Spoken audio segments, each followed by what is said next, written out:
আমি বলেছি আপনাদেরকে যে America, Canada, Switzerland, UAE, Singapore, Malaysia মূলত এই দেশগুলোতেই অর্থ পাচার বেশি হয়ে থাকে এবং পাচারকৃত অর্থ পুনরুদ্ধারের ক্ষেত্রে আমাদেরকে সহযোগিতা করবেন মর্মে আশ্বস্ত করেছেন।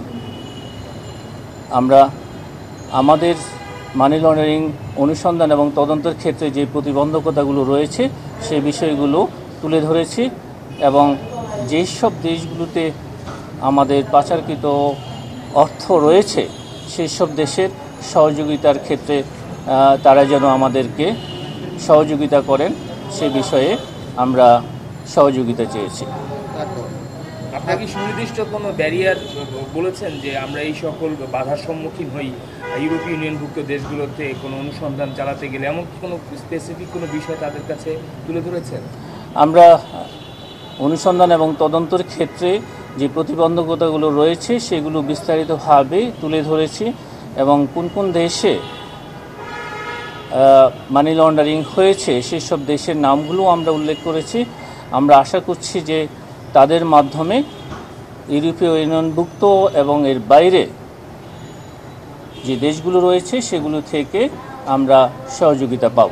একটি বিষয় আপনার কাছে জানতে চাচ্ছি যে বাধার বিষয়টি আসছে, আসলে আপনারা অনুসন্ধান তদন্ত করতে অথবা পাচারকৃত অর্থ দেশে ফেরাতে আপনারা কি বাধার সম্মুখীন হচ্ছেন সেটা যদি স্পেসিফিক একটু বলেন।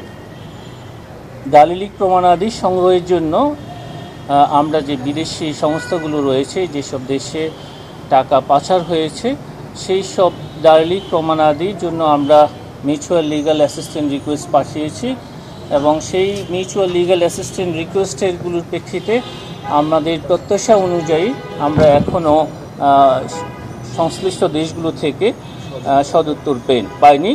আমরা যেগুলো পাবো সেগুলি আপনাদেরকে নিশ্চয়ই পরবর্তী সময়ে জানাবো।